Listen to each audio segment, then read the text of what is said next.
I did a segment about you and Wemby. I don't know if you saw that. I did a segment about you and Wemby and talked about a little bit how you guys played and how entertaining it was to see you guys, and felt like you guys need a different gym, like a different rim to play on, like you and him, like totally different. Yeah. And I gave the comparison like King Kong versus Godzilla. Like I was like, this is insane.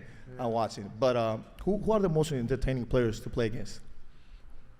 To play against or to watch? Let's go watch, whichever one. Let's go watch. To watch, for me, you gotta put Steph up there, LeBron, Luka. Luka Magic, eh? Yeah, Luka, man, it's unbelievable. Jokic. Did I say KD? No, you said KD. KD. Oh, I love Anthony Edwards, man. I love him, man. Like, he plays both ways. He's playing the right way. He plays to win, and he translate on the court like I think the number 1 in the West, number 2 in the West. Yeah, they play really good. So, but to play against, first of all, I try to bring it every night. It doesn't matter who I play. But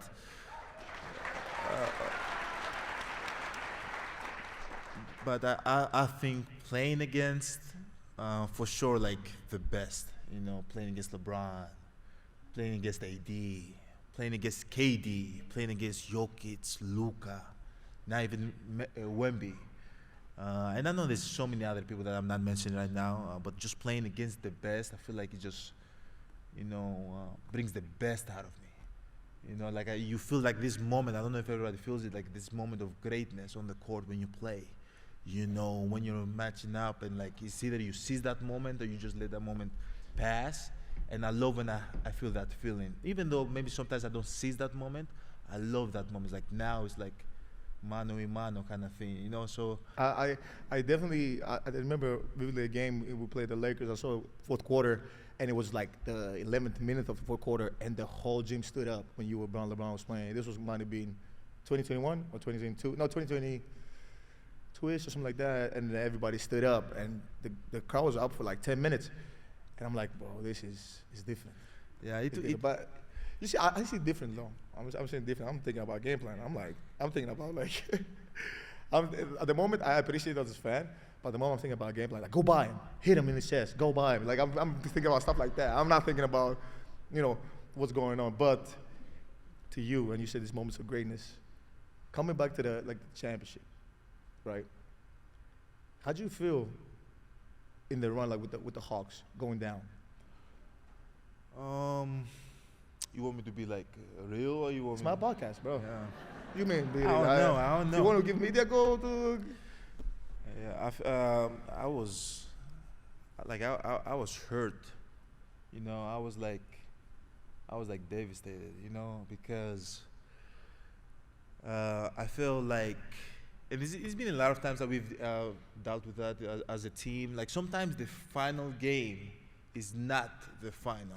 Sometimes you might play the best team in the first round, or play the team in the second round, Yes. right? So, like last year, we played Miami in the first round, and a lot of people was like, "Oh, they're the 8 seed, blah blah blah blah blah," but they went all the way to the finals.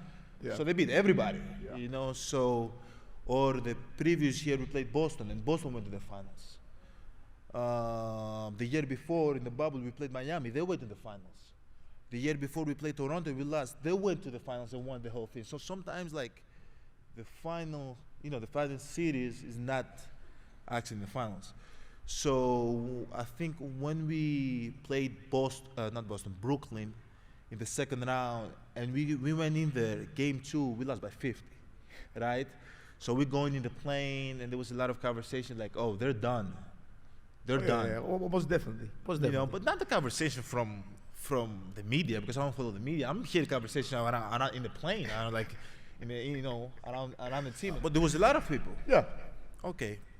I feel like we came back in the game 3, and it was the lowest scoring game. It was like 83 to 86. Yep. Drew Holiday comes down the lane, spins, and hits like the layup on Kyrie Irving. And then we started believing, right? We started believing. Leave. Yeah, when we win game 4, we come back, win game 4. We're supposed to win game 5, by the way. We go game 5, we were up 18. They came back at the end, won the game, right? They were like, oh shit. Sorry for my language. Are we done?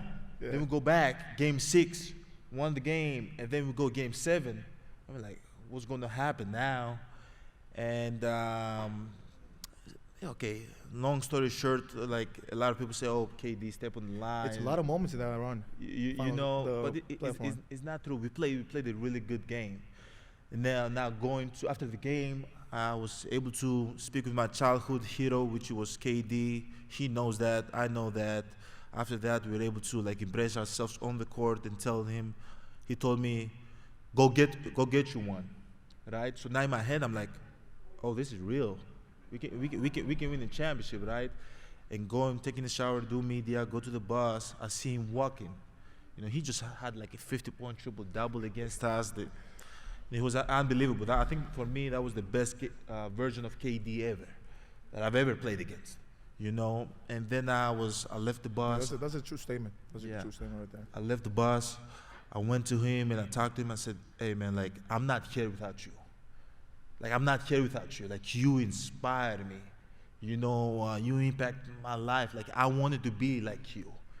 You know, the way you play, the way you carry yourself, the greatness that you have, like, you know, all the things that you've accomplished in your career. Like, I looked up to all of those things. And it was like my duty to say that, to take that off my chest. You know, because we always go out one another. You know, we always elbow one another. We always play against one another, but we never had this moment. You know, so going back to the bus, Atlanta City starts. It was crazy. We was ready for Philly actually, and then Atlanta showed up. So yeah, that was very interesting. But like, okay, you did say all this, but you went. Let me. So going to I talk too much sometimes. Going to Atlanta. We played at home. They win game 1. We win game 2. Win game 3. I'm talking fast. We win, game 4. We lost game 4. I got hurt. Yes. And I'm like, let me play bad. You know, let me play bad. Like let me play bad, play well. No matter. Let me go out that way. Let me don't go out because... Go out swinging. Yeah, let me go out swinging. Like, even if I'm laying down on the floor, let me keep on swinging, you know? But then, the moment I know that we were able to win the whole thing was Game 5, Game 6. Game 5, Game 6. I don't want to interrupt you, and I felt it. You know why? Because of these two guys. These two guys. They sit next to each other. Can the camera show them? Can we show these guys? Can the camera show... Brook Lopez and Bobby Porter sitting next to each other. Yeah. Give them some love. They showed out. They showed up and showed out in the city. Like